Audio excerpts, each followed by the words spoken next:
Milan, very trending subject today. It's obviously Bitcoin. Okay. 21 million of it.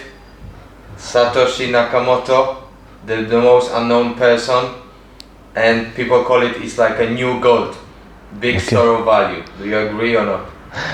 Well, oh man, like I was hearing like pretty like big arguments with the people over like Facebook, YouTube, like that the money must be in some form like real stuff or value. That's not the case. Look at the greenbacks. The Abraham Lincoln first produced the greenbacks. It was not backed up by almost anything, no gold, silver, or anything else, and it worked perfectly fine. People like always the argument, oh, the greenbacks failed, it was like high inflation after the war, blah blah blah. Not true. It was the Abraham Lincoln got killed, and the new people in charge, they want to that system to fail eventually. So they produce a lot of money. They know what they're doing. And that greenbacks eventually like failed as expected. And the problem with Bitcoin, it's not 21 million. 20 million is like a maximum amount of Bitcoin that can be mined. It will ever exist 21 million. But the problem with any deflationary currency is like you need the money to trade. You need money to like start. If people know that something is of the finite amount, people will start saving that money. It will not go to the circulation. It's that simple.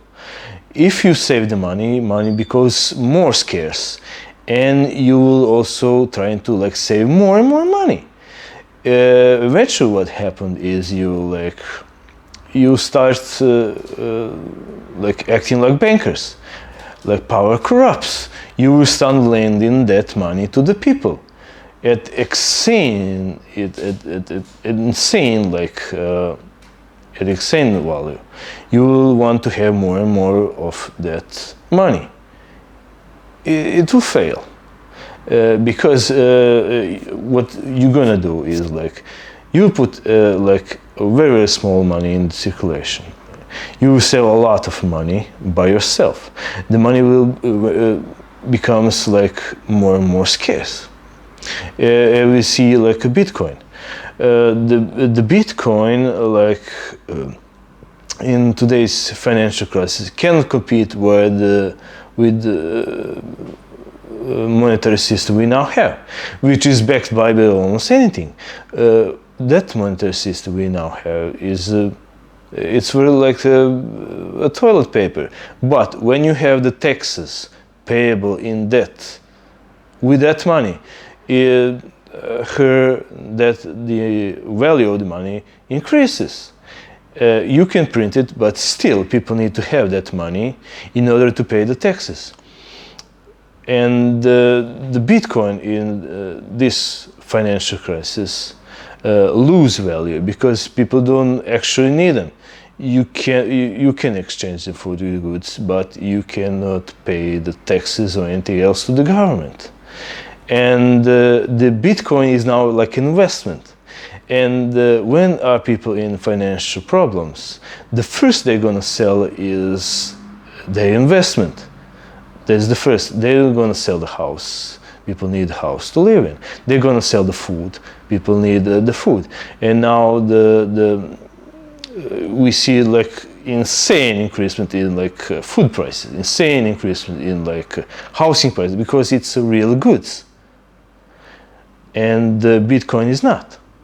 Bitcoin is like a pure imagination, which derives the value from its scarcity.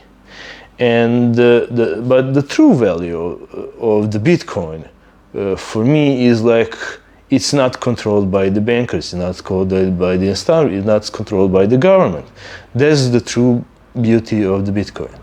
That's it. But it will not fail, but also it will not be very successful. It will retain the value, but it will not go to the millions and millions of dollars. It's simply not possible. That's it.